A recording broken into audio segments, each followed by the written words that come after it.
we have that exchange, then I'm willing to put my time into this. I said, I don't know how long it's gonna take. It might take months, it might take years. And she said, it's a deal. And I said, but the minute you start bullshitting me is the minute I stop. I'll pack it up and I'll go home.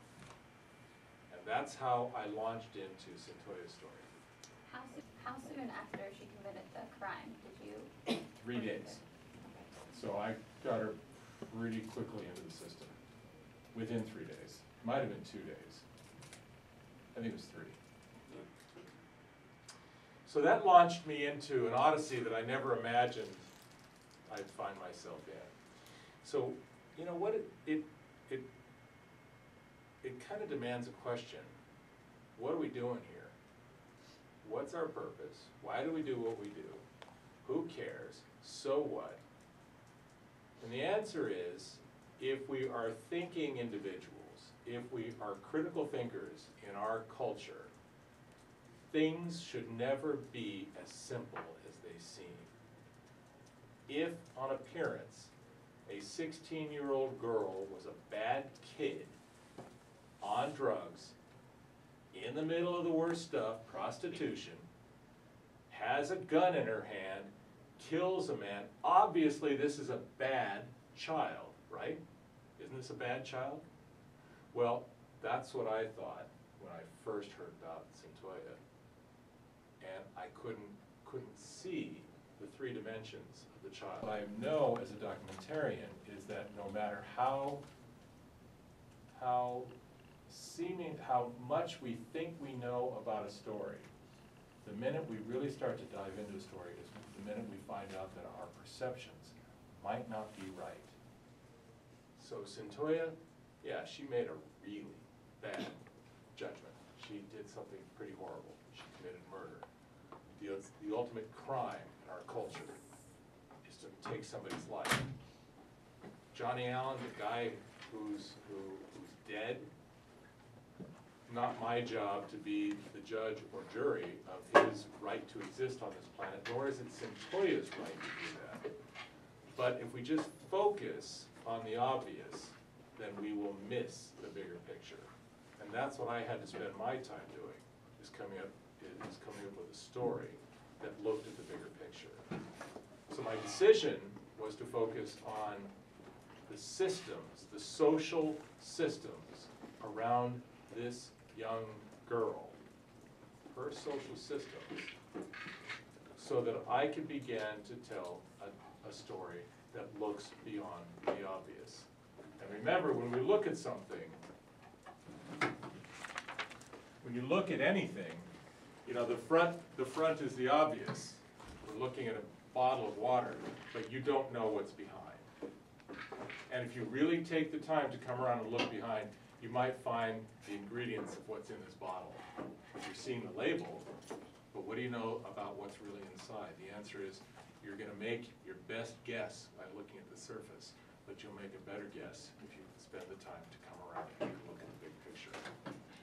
So that's my spiel that gets me into this, but you guys don't want to hear me yakking all night long. So I wanted to give you a sense of why I did what I did. We're kind of in the business of righting wrongs, thinking about them. How do we fix stuff? How do we make this place a better place?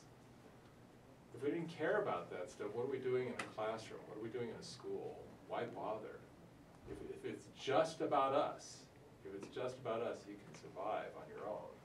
But the fact that we're bothering to take the time to climb a little bit deeper into what's culture, what is civilization, and by the way, I love that word civilization. The whole one of the things I immediately did is I went back to my lexicon, my dictionary, my internal dictionary inside my head. Good, bad, evil, not evil, brave, weak. Things that my perceptions of the world changed almost instantly. The one that really changed for me that's always been a tough one for me, but got even worse, was the concept of civilization. Because in a civilized culture, in a civilization, one would think that we shouldn't have this level of problem. How is it, though, that a man decided to brutalize a woman 50 years ago, rape her, and she has a baby, and this woman is destroyed, and the baby that she has is a mess, and she can't raise that child because her psyche is destroyed, right? Most of the people, all the people, a couple of guys, imagine being brutalized to the point where a man decides that he is going to rape a woman, and that woman is forced to have a child. How do you live with that? How do you deal with that? How do you make that work? Well, for Joan Warren, it didn't work. And her daughter, Georgina Mitchell, didn't have a mother. And so because she didn't have a mother, her life was a tragedy.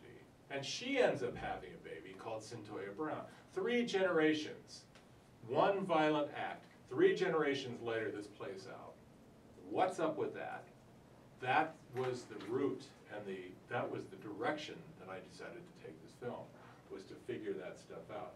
And civilization couldn't figure that out.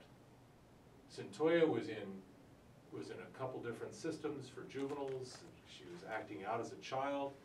She didn't have a childhood like we would have. She had an adoptive mother who did the best she knew how to do, but she didn't have her mother.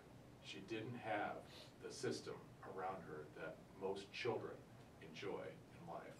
So what do we do about that? How do we think about that? What happens to our society when kids get screwed up by something? Kids who get screwed up by something grow up to be adults who are still screwed up by something, unless we learn how to fix it. So that, to me, was the power that I had to shoot for, the power of documentary, to try and explain all of that. Did I do a good job? I don't know. Sometimes I feel like I did a good job. Sometimes there are things I look at and go, I forgot, I didn't do this, or didn't forget anything. I just couldn't stuff it all in there. And there are times, and was the camera work great? No, I hated the camera work. I shot it all myself. And I just, there I was with Cyntoia, I'm in with Burnett, and Cyntoia, they're doing this interview. I've never been in a forensic psychiatric interview when a child is about to tell a 60-year-old man that she killed somebody. I'd never been around a murderer before, not that I was aware of. And here I am, I'm kind of shooting stuff, and while I'm getting a focus with cameras, with camera technology, you got to zoom all the way in and get a focus, and then you can zoom out. And so I did a lot of that. I'm constantly zooming in to get a focus and pulling out. Well, just as I'm zooming in on Cyntoia's face, he says, well, what happened? She says, I shot him. And there I am with a camera in my hand, and I went, holy crap, she shot him. And now I'm trying to decide, what should the shot be? I ended up being like this, because I was getting her focus, and I didn't want to move. I was paralyzed. Because I've never been around a murderer. Have you guys been around murderers? I mean, have you? Maybe you have, but do you know it? And do you know what that's like? Do you know what that feels like to have somebody said, I took a life? I brutalized somebody? Come on. This is civilization. Maybe it's not so civilized.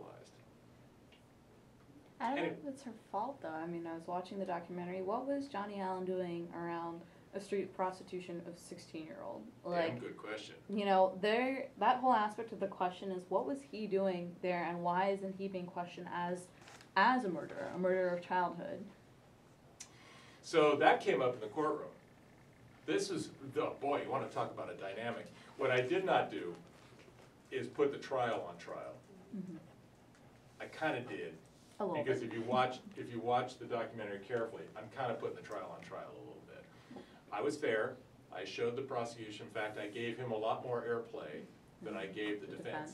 And I did that on purpose, because I didn't want to come across as, well, obviously you have a bias, Berman.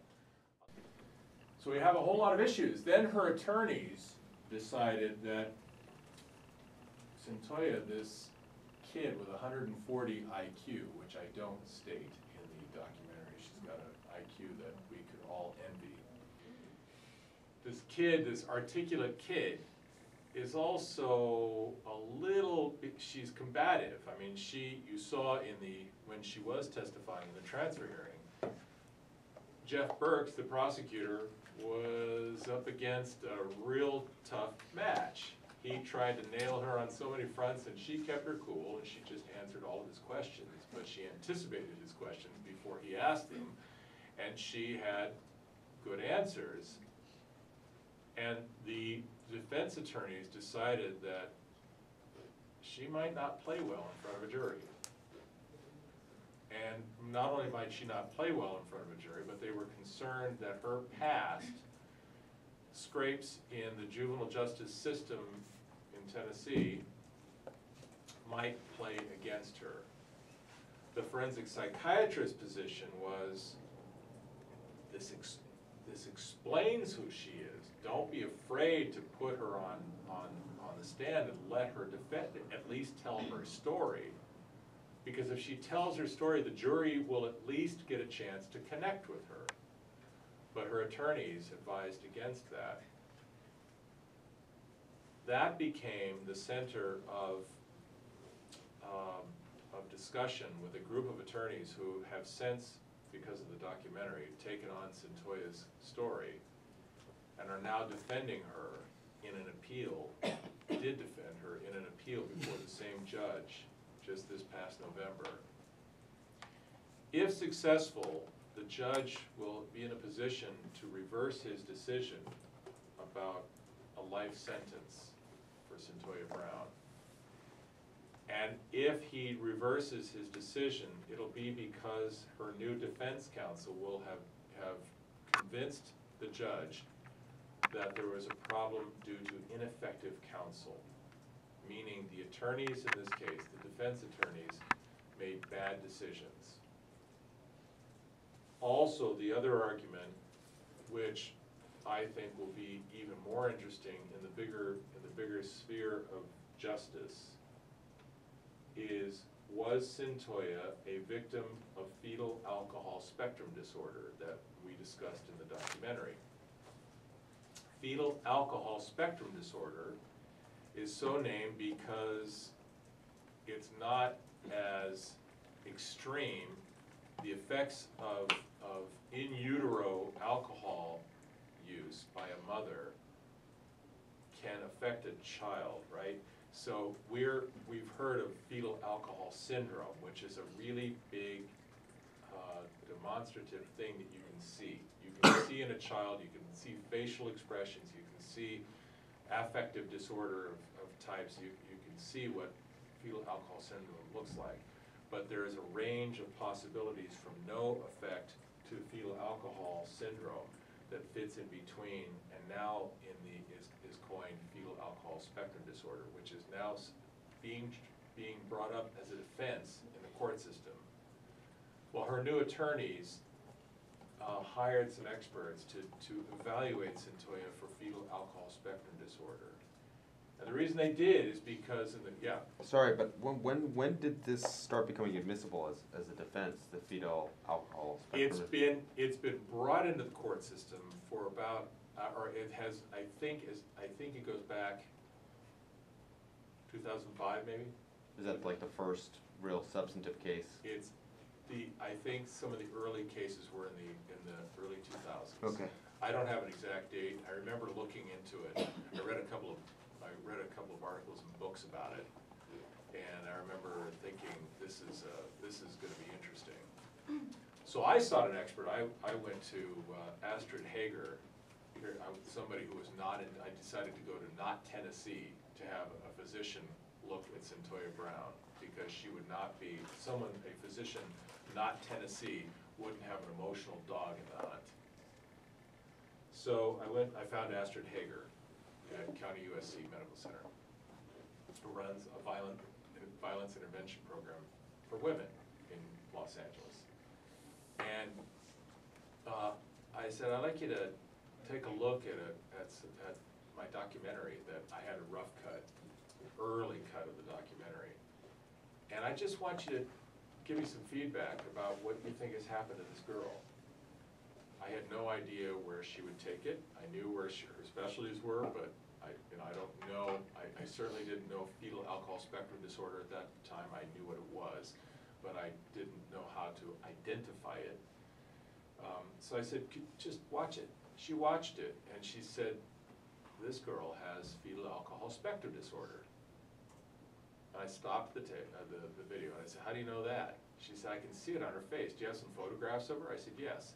I pulled out some photographs, and she did an evaluation. She said, here's how I would assess a child with fetal alcohol spectrum disorder. Here are her facial features. This is what I would say. I said, how would you diagnose this? She said, well, the definitive diagnosis is, do you know who the birth mother is? I said, yes. She said, have you done an interview with her? Not so much. She's hard to get a hold of because she's been disappearing all over the country. She said, find her, interview her, and ask her if she drank during pregnancy. Yeah, every day. So I caught up with Georgina Mitchell, and I said, Gina, I have to ask you a question. Did you drink during pregnancy?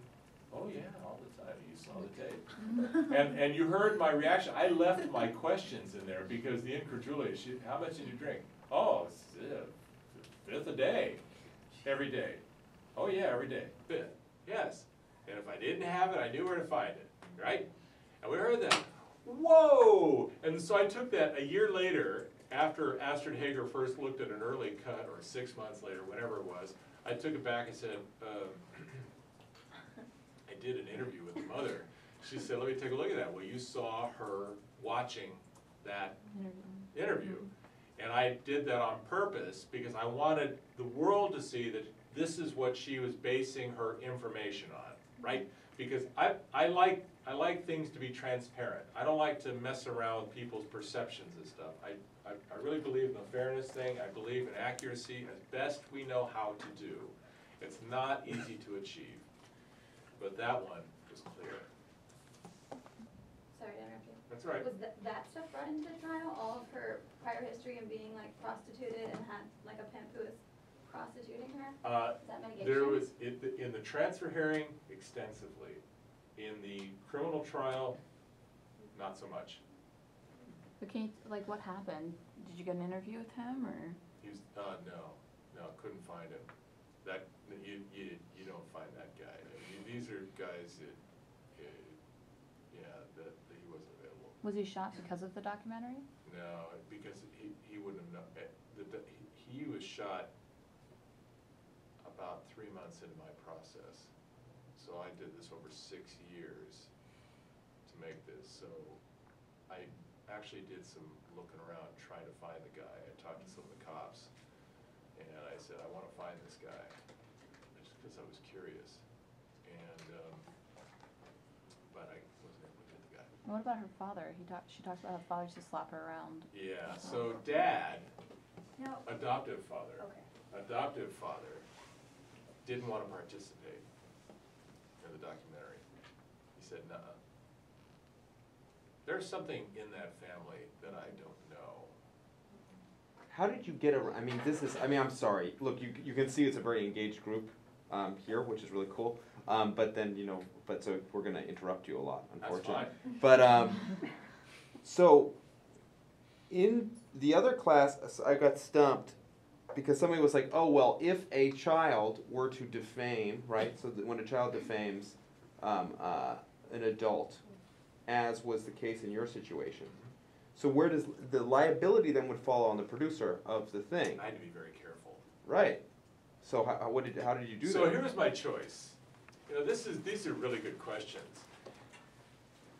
I chose not to put Johnny Allen on trial, the guy who she murdered, and I chose not to put the father on trial. How did you deal with being a documentarian and separating yourself from the whole legal system, having invested so much time in the story and, well, Centoya's background and everything? How did you deal with that? It helped being 2,000 miles away, for starters, because I would go immerse myself for a week at a time.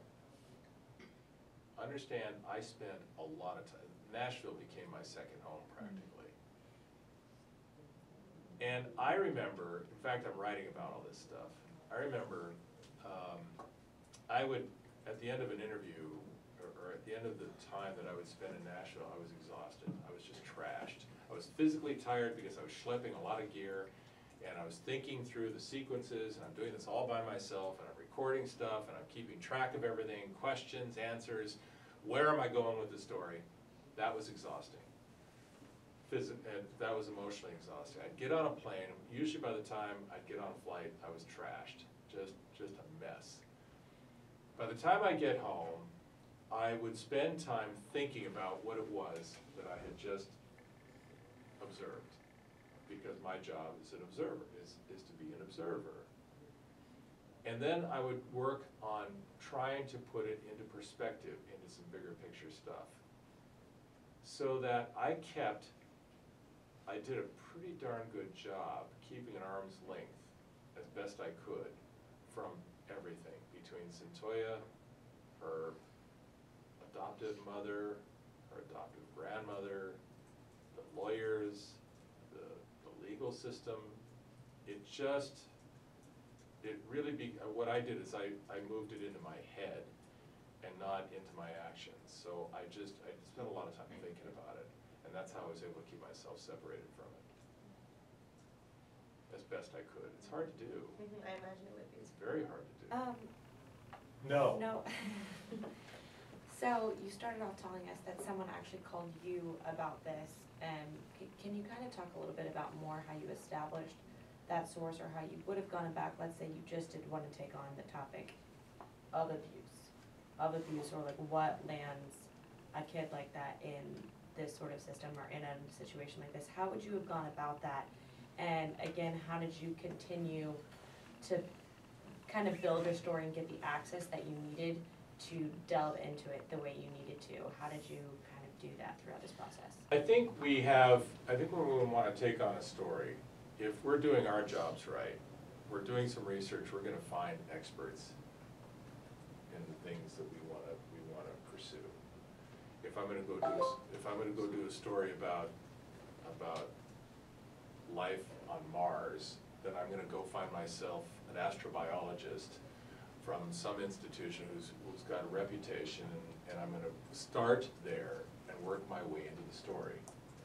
In the case of Cyntoia and juvenile violence, starting with a forensic psychiatrist, a juvenile forensic psychiatrist, was a great entry point, because this guy was on the front lines with kids who were messed up because of parents, messed up because of society, messed up because of any number of reasons. That's a really good question, by the way. So we find an access point, we find a logical access point, and if we do our research, that is the beginning. And as we talk to the experts and as we do our research with experts, one connection leads to another. When we decide to do a documentary, there's a real problem the minute we take one of these things, a camera, and we put it in front of somebody's face. It's one thing to have a discussion. We can talk about anything. And the minute I say it, it's gone. But the minute it's recorded on videotape or on a memory chip somewhere, that can come back to haunt me. So people are awfully reluctant to just give up their stuff to somebody they don't know and trust. So through discussions with William Burnett, through lots of email exchanges, phone calls, he got to know me and I got to know him. So that when it came time to say, look, Bill, I think I'd like to take on a documentary about this. And he said, I think that's a really good idea.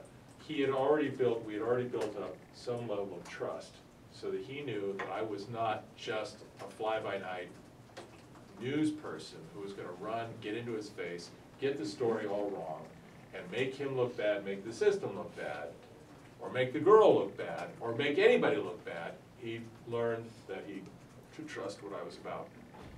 So then he was responsible, he and I together sent out we crafted a letter, we sent it out to lawyers in Davidson County, and we were looking for cases. We made the case that I wanted to do a documentary about juvenile violence. He knew who the attorneys were who were representing children, and one of the people happened to be the juvenile public defender. and she was on that list. And she called me up a day later. We sent the letter out. He signed it and I signed it. We made the case, what we wanted to do, and she happened to be a documentary buff. And she goes to Sundance every year. A public defender in Nashville goes to Sundance to watch documentaries. I'm thinking, whoa, the world is okay. And so we started talking, and she said, what have you done? And I told her about my history. She said, oh, that's cool. What do you want to do this for? I said, my goal is to do this for HBO. She went, really? And all of a sudden, she paid attention, and we got into conversations. And I flew to Nashville, and I talked with her. And we got our first story about the other kid who we ended up not doing. But through that, she built a trust with me, enough so that she then said, I want you to meet my boss, the elected official who's a public defender, who then met me for lunch at a funky Nashville barbecue place where we sat for 2 hours, and Ross Alderman and I and Kathy Evans sat and talked about our philosophy about the world. And he got to know me a little bit and what my interests were in doing the documentary. He said, as long as you keep your eye on the real goal, he said, it's fine, work with Kathy and we'll get you in. Well, then Kathy, and then we had his permission, then the judge said yes, and then the sheriff, and everybody just started coming to line. But we have to start as credible people in our search for the truth, in our search for information, our search for stuff. We have to be credible first. I mean, you of course have a long resume. Yeah. By the time you went to this thing, Very and good resume, and I've got bad hearing or something. I missed the joke, so. I just said it's okay. Oh, okay. But yeah, so you go, you have a certain heightened level of credibility. But I think it's important for folks in here. I mean, a lot of folks who aren't journalists by trade who are going to be asked to talk to people. And we talked a little bit about rapport before, but how do you condense rapport? You don't need a resume to pull that off. You don't need? You do not need a resume to pull that off. Okay, how do you do it? So here's a common mistake in our business. I'll start with telling you the mistake in our business. I'll get phone calls from people who say, hi, Mr. Berman, my name is any name on the planet, and I've got a screenplay that I'd like for you to see if you'd be willing to develop with your company. Pause. I don't do screenplays. Oh, never mind. So what happened to this guy who any name USA, who sees my name in some list of IMDb and sees that I'm a producer and I have a production company, what would stop him from spending a few minutes and saying, oh, who is Dan Berman? Oh, he's a documentary producer. Oh, he's produced Death of the Universe. Oh, he's produced Alternatives Uncovered. Oh, he's done this, that, the other. Let me watch those things.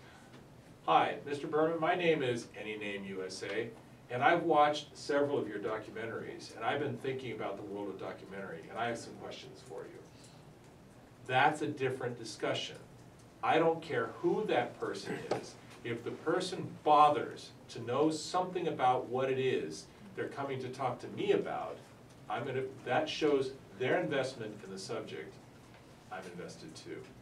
I showed this before we put this on television. A whole lot of people saw it, and I wanted a lot of people from different points of view to take a look at this. Honestly, I was scared shitless to put this on the air. I was really afraid of what I was doing. I knew I was right in the story that I was telling because I spent the time to get it right. But I was still afraid of it because here I am, I'm going out there with a position that was not excusing Cyntoia Brown, but explaining what happened to her, right? So, nevertheless, my fear was that you get somebody on the left, they're going to go rah-rah. You get somebody on the right, they're going to say, yeah, what baloney, right? That was my fear, and that here in Tennessee, one of the red ones, everybody was gonna be up in arms and that I was gonna have to go into witness protection somewhere. That's what I was afraid of. Honestly, that was afraid of. And I got some emails that were pretty rough. Even before anybody saw the documentary. They didn't watch it. So I showed it to a whole lot of people, and including the sheriff of Davidson County. So how I got access to the sheriff, I sent him an email one day, and I said, "Dear Sheriff Hall, you don't know me, I'm doing a story about one of your inmates. And her name is Centoya Brown, blah, blah, blah, blah." So, and here's my cell phone number. And I was working on a different documentary at the time. I was doing a documentary, a science documentary for for a Science Channel. And I'm driving down to the Edit Bay on Hollywood Boulevard, and my cell phone rings, one of those old ones, a little flip phone, you know, and a gray Norelco thing. And I pulled over, there were no bars practically, but I pulled over so that I would stay in a cell zone. And he said, "Dan, this is Sheriff Hall." I said, "Great." He said, "I saw your email," and he said, "I want to talk to you about this documentary thing." I said, "Great." He said, "You want to know why I became a sheriff?" I said, "I would love to know why you became a sheriff." And he went on to tell me that why he became a sheriff was because he himself was perplexed by how people could become violent. And over the course of the conversation, so I'll make you a deal. He said, "If you tell an honest story about what happened to the girl," he said, "I'll give you access to her." He's in a very conservative state, and when I finished the documentary, I said 6 years later, I hadn't been in contact with him because I didn't want to. I sent him an email, I said, "Dear Sheriff Hall, I answered the question, Dan." And I put my phone number there. 15 minutes later, he called me, and he said, "I want to see it." So I flew to Nashville just to go see him, and I wanted to screen it with a whole bunch of people. I went to some religious places, some not religious places, some cop-type people and others. And so Sheriff Hall was going to be my toughest obstacle, because this is a tough guy, and he's in the business of keeping people behind bars who commit bad crimes. So he invited me into his conference room, which is about as big as all of Annenberg. This conference room is a huge table, and it's just the two of us. And he fires up, he does it fiddling around with the CD player, and we pop the CD in, and it's still a rough cut. It hasn't been color corrected, the music's not in it yet, it's still rough. And I'm thinking, oh, this is not gonna go well. And we watched it together. He turned around, he said to me, "We missed it." I said, "What do you mean by that?" He said, "We're so busy looking at the crime that we're not looking at the person.